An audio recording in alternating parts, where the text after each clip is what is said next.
किसी को बुरा न लगे, पर कथा कह रही है, भागवत कह रही है कि स्त्री के इतने सारे रूप होते हैं कि उन्हें गिनना और समझना दुर्लभ है। पुरुष के रूपों को गिना जा सकता है, समझा जा सकता है, सहा जा सकता है, पर स्त्री के रूप को समझना सहना दोनों ही कठिन। कब स्त्री ऐसा रूप बना ले जो असहनीय हो जाए, आदमी सह ही ना पाए उस रूप को। पूतना ऐसी है, पर वो इंसान तो नहीं थे, वो तो भगवान थे। उन्होंने मनुष्य की लीला की, मनुष्य को शिक्षा देने के लिए। भगवान ने रोना शुरू कर दिया पूतना को देख, हाय हाय हाय हाय करें, आंखें बंद कर ली। पूतना को देखना नहीं चाहते भगवान। पहचान लिया, महर्षि वाल्मीकि कथा सुना रहे रामायण की,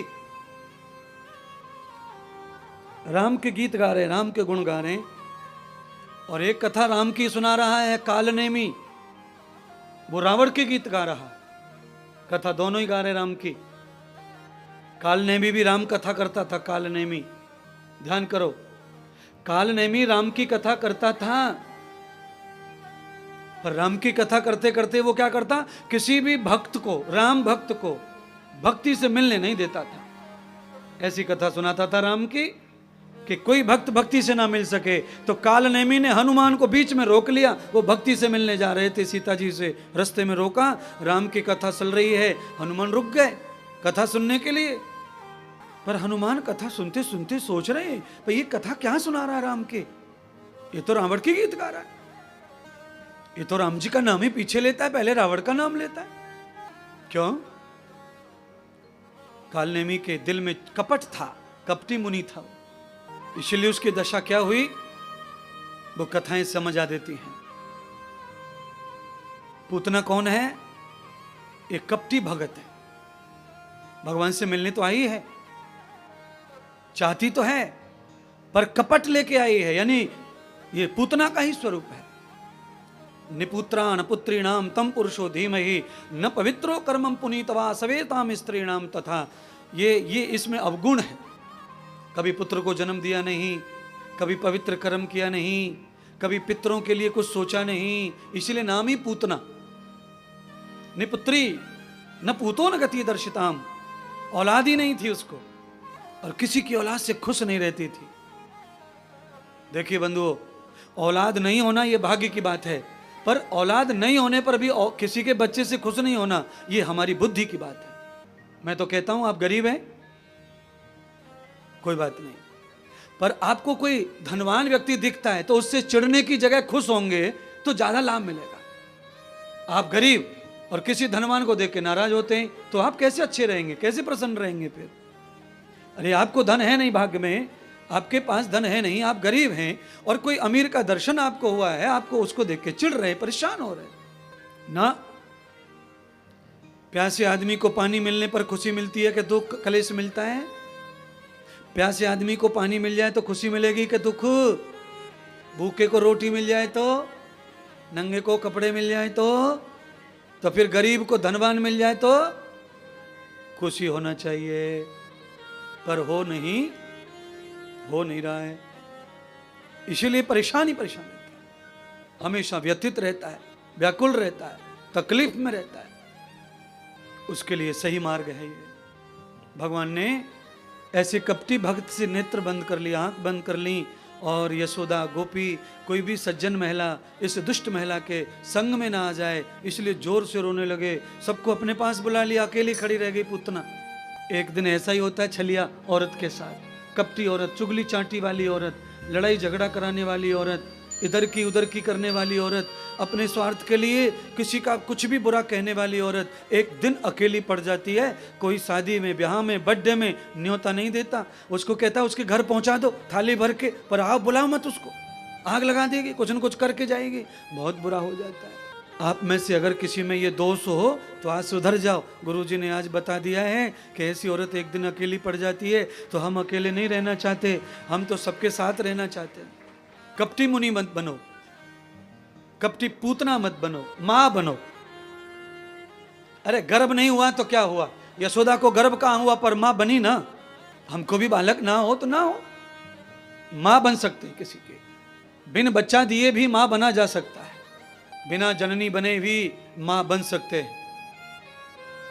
औलाद को बिना जन्म दिए भी पिता बन सकते हैं। सारे संसार को भगवान ने तुम्हारे शरीर से प्रकट कर दिया, उसके बावजूद भी वो माँ और पिता बना हुआ है ना, ऐसे तुम भी सीखो।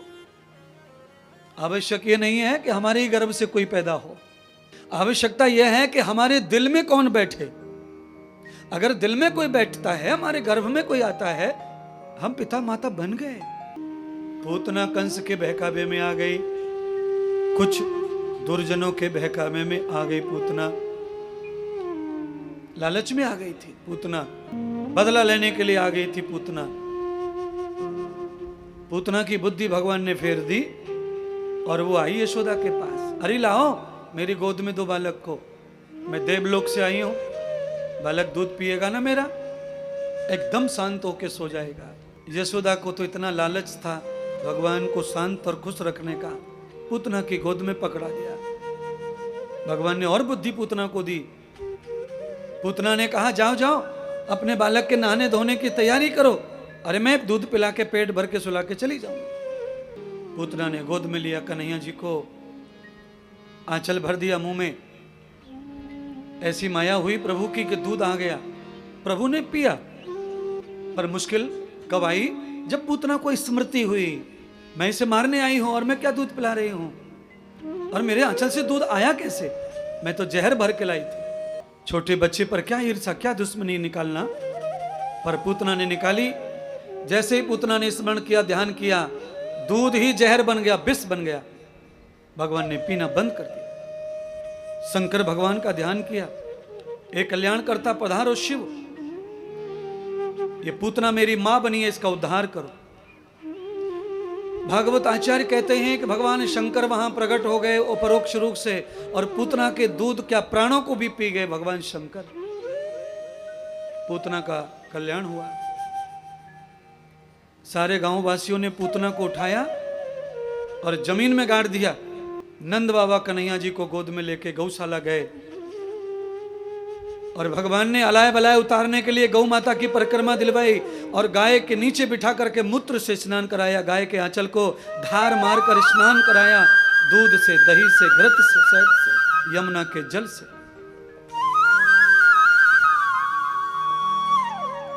भगवान को लगा, नंद को लगा कि किसी दुर्जन औरत का स्पर्श हो गया है, पवित्र कैसे करें, तो भगवान ने गाय का स्पर्श करवाया। अगर किसी दुर्जन का स्पर्श हो जाए और फिर गाय का स्पर्श हो जाए तो आपके गए हुए पुण्य जो है वापस आ जाते हैं, नहीं तो दुर्जन की संगति के कारण ही हमारे पुण्य क्षय हो जाते। बंधुओं ध्यान करना। इसीलिए मेरी बात अगर मानो, जितना हो सके उतना दुर्जनों से थोड़ा सा दूर बना के रखो। 4 फुट, 5 फुट, 1.5 फुट, कुछ न कुछ। आपने देखा होगा कुछ महात्मा लोग दूर से दर्शन देते, नजदीक नहीं दर्शन देते। उसके पीछे यही कहानी है। उन दर्शन करने वालों में कुछ महापापी होते हैं, कुछ दुर्जन होते हैं, कुछ शराबी होते हैं, कुछ मांसाहारी होते हैं, कुछ जुआहारी होते हैं, किसी पे मोहर नहीं होती है। उनके स्पर्श करने से ही पुण्य क्षय होता है। साधु इतना भजन ध्यान नहीं कर पाते। साधुओं के पास भी समाज की सेवाएं, पुण्य भक्तों में बढ़ जाए तो साधु परेशान हो सकता है। इसलिए दिन प्रतिदिन, रात दिन, आप दिन भर पुण्य करते रहो, तभी भक्तों की पूर्ति होती है, संत से, साधु से, गुरु से।